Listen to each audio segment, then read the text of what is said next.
Chainsaw Chainsaw Man. Man. Wow. You know what? I So gotta say, I really appreciate when manga does this. Like, it seems like such a rarity these days, at least in manga that I read. Um, just to have like 3/4 of a chapter be no dialogue, all fight. It's just so nice, you know. I see this in like Hunter x Hunter. I always love the Hisoka Gon fight. There's like half a chapter of just like total brawl. I always love that, and just any manga, because that's how you know they're really putting their like heart towards the choreography of it, and it's not just like the typical anime like explaining what you're doing as you're doing it shit. I fucking loved it. it really is, but I gotta say, the Chainsaw Man doesn't spit; he swallows. I couldn't resist the low-hanging fruit, And then man. Makima's like, no, more accurately, considering the simp levels that Makima has gone to for Chainsaw Man, the Chainsaw Man doesn't spit, I swallow. Like Oh, this chapter and all of these chapters, like every single one, like lately that comes out, they really have been giving us a better idea of Makima's character, and like this one, I think really cemented home like she does really sound like I'm trying to think of how to word it. It's like that hipster of like a show, like someone that was into a show or whatever, and like like okay, a good example. I've been watching the Animaniacs reboot, and in the opening of the Animaniacs reboot, they make fun of like the type of fan that like loved the '90s version, but it's gonna hate this version because they got mm, woke now or whatever. Like Yakko wouldn't say that, yeah, you know. Like that's what she yeah. is for the Chainsaw Man. She's like, this is bullshit. I'm the Chainsaw Man's #1 fan. I get the Chainsaw Man. I get him. I love him. I've always been there for him. But he chose you, someone who doesn't get him at all. Chainsaw Man has to be chaotic. Chainsaw Man doesn't spit. You are a disgrace. And I saw that on Twitter. I don't know if you saw this tweet. It was like a fake tweet from Makima. Like, does anyone else fucking hate the new version of Chainsaw Man? Like she God. really is embodying that like shitty like fucking fanboy that like hates the new version of something, or like the hipster like I was the first fan of this. I was here first. You don't understand it. No one understands Star Wars like I do. I was born in the 70s, and I went to all the movies. And then you even have this line too where it becomes like even further, where she looks at Denji as almost like the third wheel, the guy getting in the way between the relationship that could be between her and Chainsaw Man. You know, Yes. you're just getting in our way. You're getting in the way of our happiness, Denji. Let me have him, damn it. You don't deserve him. It's really interesting. Like it makes for a very good villain. Like this whole time, like this, she's been one of the best written villains of all time. I think it makes sense. Her character makes sense. It's one of those reveals that like doesn't take away from everything she's done up till now. It totally makes sense. And I think it just adds to her, and I really like it a lot. I love how much of a fucking bitch Makima is. I'm not gonna lie. Like her obsession here, this fangirl mentality, just works so well. And it also kind of plays on like the toxic fandom that we call out so much. Like whenever something changes or a style changes or a fan doesn't get their way, Makima's kind of playing that role when you think about it. Oh yeah. Well, for sure. Yeah. I don't know. I mean, like, it's not. It's kind of like the fan thing. It's kind of like there's elements of that. There's elements of the simping thing. It's just The elements of the toxic she embodies relationship. control. You know, like I want to control. I want this thing to be mine and only mine. I want to, you know, that like saying like if you love something, let it go. She embodies like the opposite of that. The instinct Absolutely. to clutch it close, put it in a bottle. You know, it's really interesting. You know, and I'm gonna keep saying that until you fucking help me move on to another topic, and so we're not continuously cycling around. I know. There's not a lot to talk about here. There really isn't. There really isn't. And we How did you like punch number 5? like like we got challenged in our server to make this a 30-minute video. I'm not. No, hell no. So I will say. What I really want to do is talk about the ripping out of the Puchita heart. Oh, it's such a good page. I want to make like that's another fucking like I want to make that shit a wallpaper. That's so beautiful, especially too when you're reading this really long fucking back and forth of a fight, and then you get to that page and it's just crystal clear, fucking delicious art, and it's just like it changes the mood of the scene. Like, oh, the shit, this is important. I just love how much he cleaned up that particular page. It's beautiful. Oh yeah, that is top tier Fujimoto art right there, and I fucking live for it. Like, there are 3 artists that I fucking adore that have been in Jump in the recent years. Like, Fujimoto's art style is god tier. Boichi, however you say his fucking name, did like Sunken Rock and does fucking the art for Dr. Stone, and then the artist for Promised Neverland, Posca.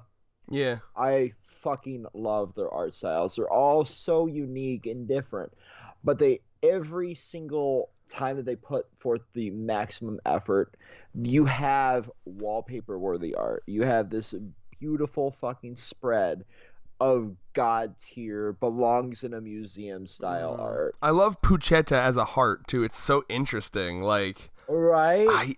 like this whole time that's been sitting there, and that's what he's been pulling, and it's like it's really interesting to see that. Uh-huh. It looks like a fucking weird like turnip that you just pulled out of the ground.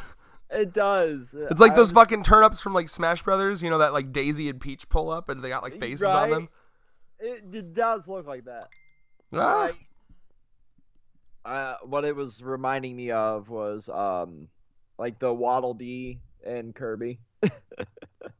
Oh yeah, a little bit. I think my turnip metaphor is better. I will say, I love watching like how this goes down. She has her people in the back just taking her injuries for her. I'm not sure if these are just random Japanese citizens or I'm not like, because obviously that we know that that's how it goes. It's weird that it's like being visualized here. I don't understand, but like it is interesting to see how like she gets cut. You see one of the people behind her gets that same injury, and then like her fucking, at least the way it looks like in this page, her fucking like tendons or whatever like snatch the head back and like yoink it back onto her head or her body. That's how I interpreted that. Right? It definitely does look like it. What's really interesting is, like you said, is just seeing all of these fucking randos getting cut up. Seeing that visualized now makes this super feel endgame battle. Oh yeah. Like legitimately, we've never once seen the full power of her contract in like visual form. We just know the terms of her contract. So that makes me think that we're not only going to see that, but we're going to see the last bits of her power, because we know that she has the squishy thing. We know she has the like, I get injured, random fuck off citizen over there gets injured or killed or whatever. The transference of injury. She has bang. She has the bang bang, and then that's it. But that, I mean, that's all she needs, baby. Like Yeah. as you're seeing, I mean, like it's really interesting. And this is another fucking fight that's gonna be so fucking good in the anime. oh yes. But like as you're seeing here, just fisticuffs. Like she's knocking. Like there are shots where like Denji's arm comes off. Like they're punching each other's fucking limbs off. Right? Like, that's so wild to me. Like, you really had never seen Makima in this kind of fight before. You've seen her use deception and subversion for the longest time. We've never seen her go hand for hand.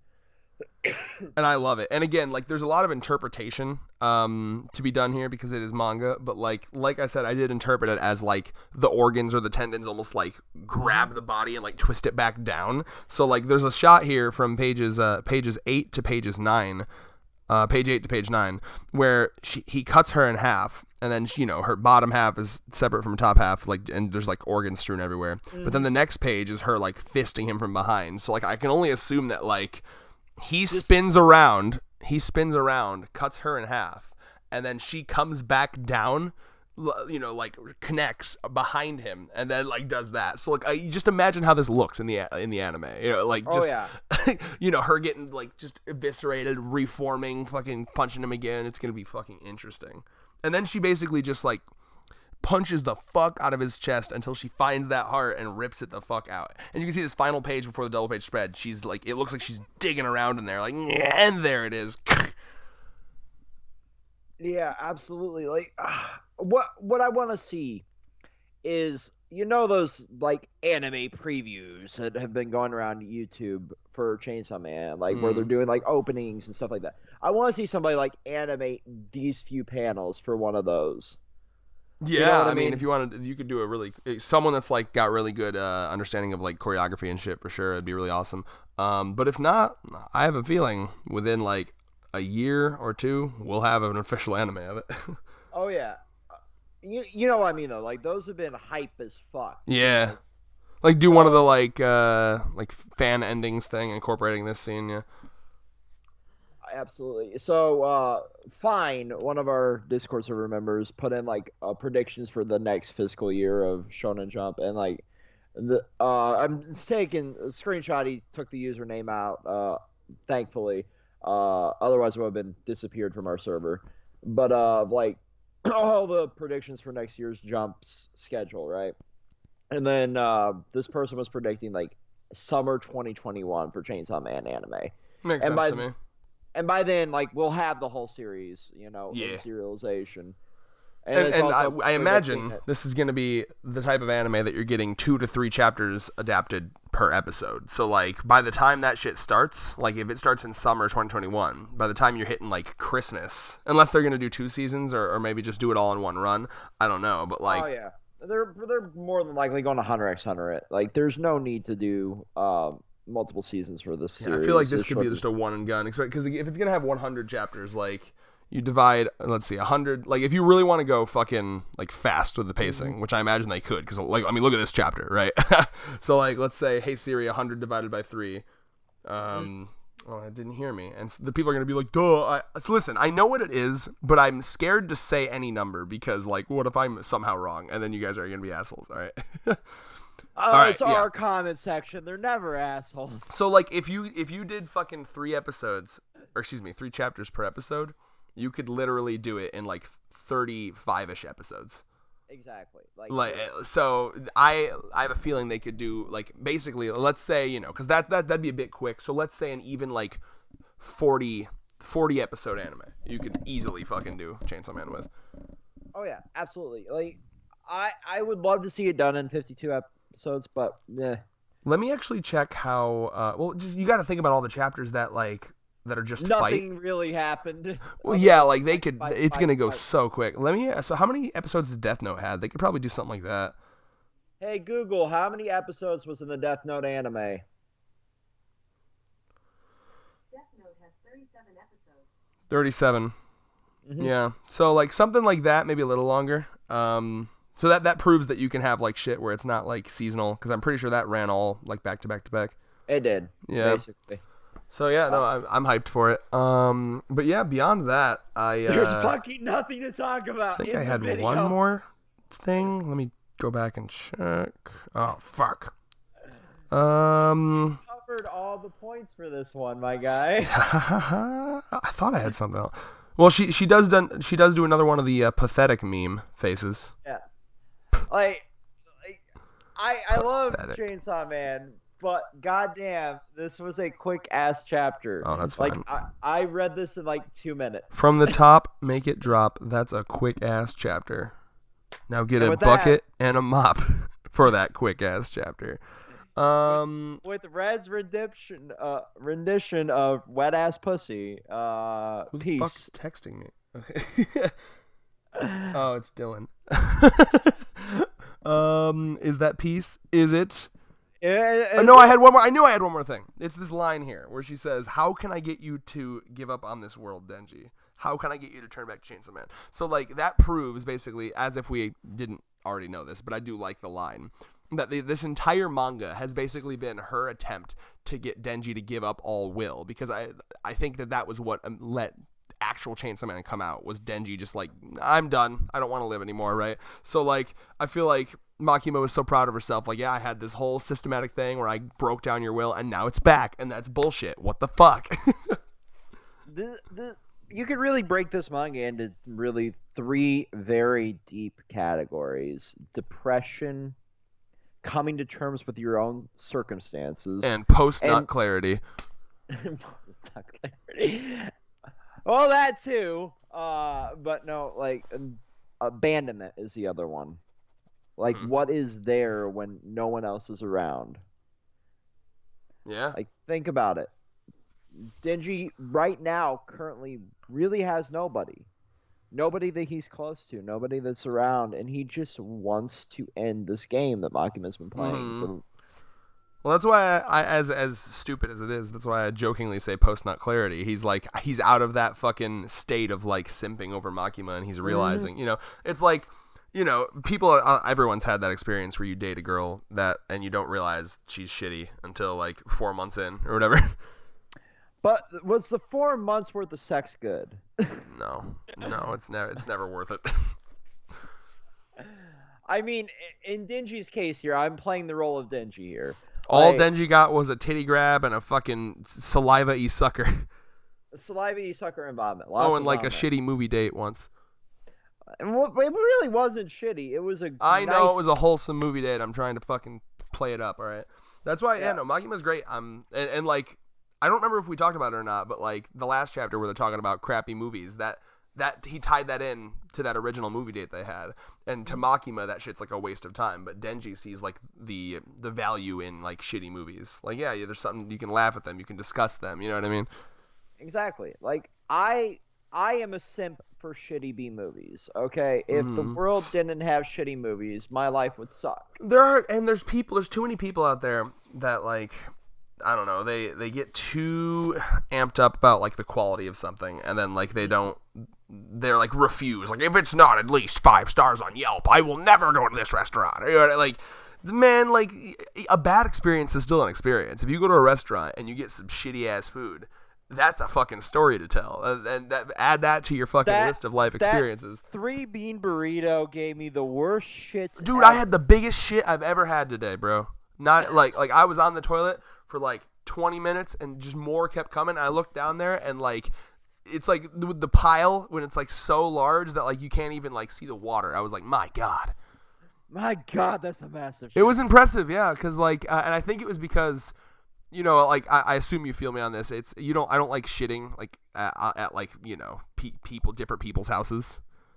No, but you'll destroy my toilet. Yeah, well, that was an emergency. Okay, I couldn't help it. But like I basically I left my house like Thursday night and got home. No, it was like Friday afternoon, and then got home Sunday morning today. And I ate all the junk food over the weekend, and I got home and I just fucking destroyed the toilet, bro. It took 3 flushes to get all that shit down. That was before I even wiped. Oh my fucking I'm not kidding. I almost took a picture of it, but I was like, I refused to have a picture of shit on my phone. I genuinely think it was probably the world, like not the world record, my world record, like the biggest shit I've ever taken in my life. My personal best. Oh yeah. It reminds me of that voice memo. Like, I was sitting like, oh God, it's not going down. Dude, your toilet sucks ass though. Yes, it does. It's shitty ghetto toilet. All right. Well, that's. I think we tanked the watch retention at the end of this one. Nah, that's actually the only part of the review that was good. And with that, Peace. we made 26 minutes.